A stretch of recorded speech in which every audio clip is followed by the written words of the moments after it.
Class 7-এর সকল ছাত্রছাত্রীদের আজকের ক্লাসে স্বাগত জানাই। আজকে আমরা যে বিষয়টা নিয়ে আলোচনা করব সেটা হলো পৃথিবীর জীববৈচিত্র্য হ্রাসের কারণ, causes of the decline in biodiversity on earth. পৃথিবী থেকে দেখো কিভাবে জীববৈচিত্র্য হারিয়ে যাচ্ছে। গত 500 বছরে প্রায় 784টি প্রজাতি কিন্তু পৃথিবী থেকে বিলুপ্ত হয়েছে। শুধু তাই না, দেখো না, গত 20 বছরে প্রায় 27টি প্রজাতি পৃথিবী থেকে কিন্তু সম্পূর্ণভাবে বিলুপ্ত হয়েছে। বর্তমানে গোটা পৃথিবীতে প্রায় 15,500টি প্রজাতি আজকে কিন্তু বিপন্ন বা বিলুপ্তির পথে। যে প্রাণীগুলি পৃথিবীর বুক থেকে চিরতরে হারিয়ে যেতে পারে সেগুলি হলো রয়্যাল বেঙ্গল টাইগার, বাংলার শকুন, একশৃঙ্গ গন্ডার, গঙ্গার শুশুক, এছাড়াও শিম্পাঞ্জি, ওরাংওটাং, গরিলা, এগুলোও কিন্তু আজ বিলুপ্তির পথে। এবং যে সমস্ত উদ্ভিদগুলোও কিন্তু পৃথিবীর বুক থেকে চিরতরে হারিয়ে যেতে পারে, যেমন হচ্ছে ধরো তালিপাম, গিঙ্কো বায়োলোবা নামক উদ্ভিদ, এগুলো কিন্তু চিরতরে হারিয়ে যেতে পারে। চলো এবার যে কারণে জীববৈচিত্র্য হ্রাস পাচ্ছে সেগুলোকে এবার আমরা জানার চেষ্টা করি।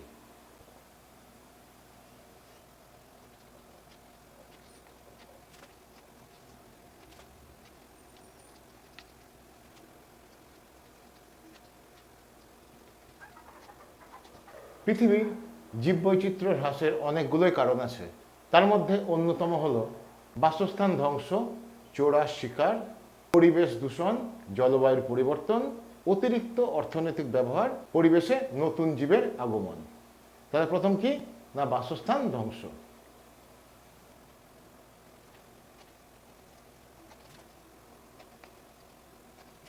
দু নম্বর কি না, চোরার শিকার।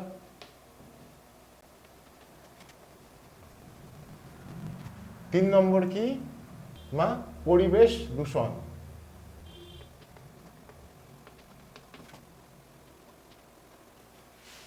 চার নম্বর কি, জলবায়ুর পরিবর্তন।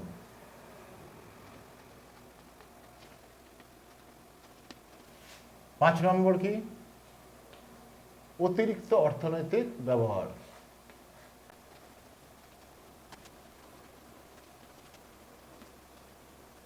ছ নম্বর কি না, পরিবেশে নতুন জীবের আগমন।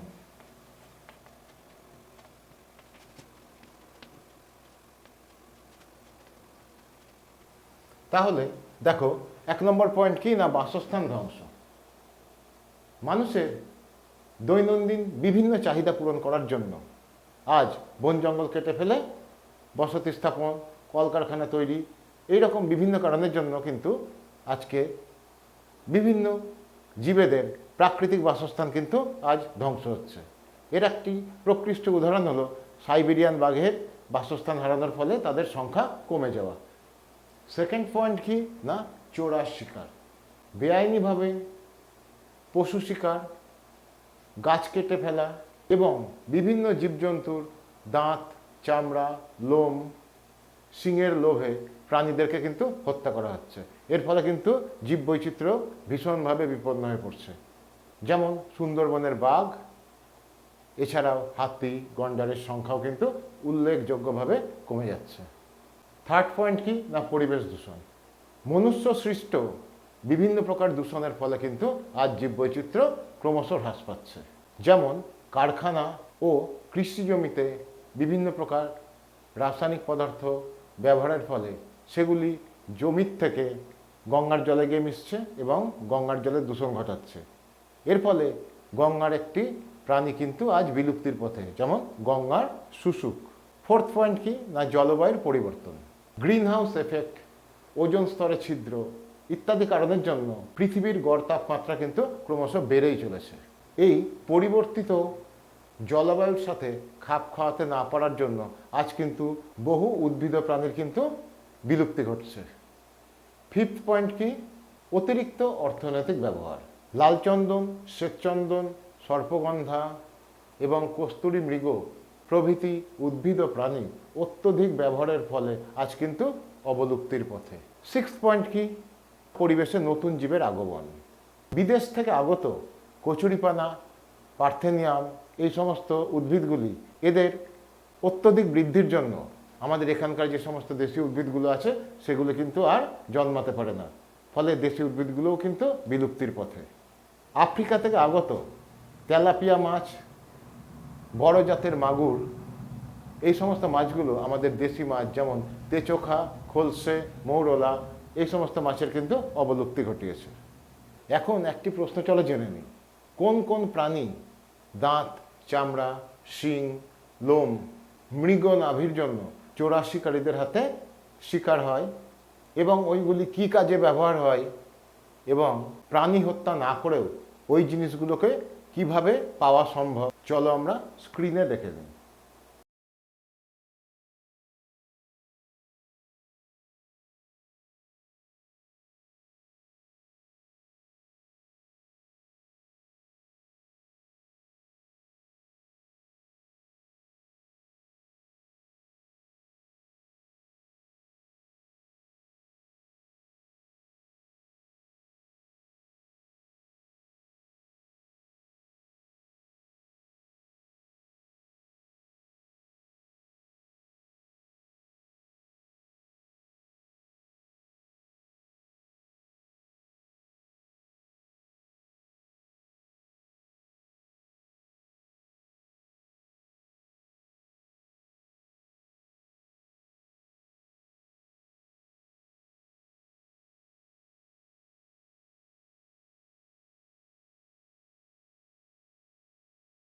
আজকের ক্লাস পৃথিবীর জীববৈচিত্র্য হ্রাসের কারণ, causes of the decline in biodiversity on earth, এই পর্যন্তই।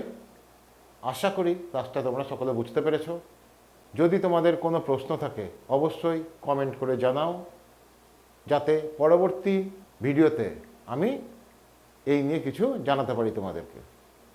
ভিডিওটি যদি তোমাদের ভালো লেগে থাকে অবশ্যই শেয়ার করো, কমেন্ট করো আর লাইক করো।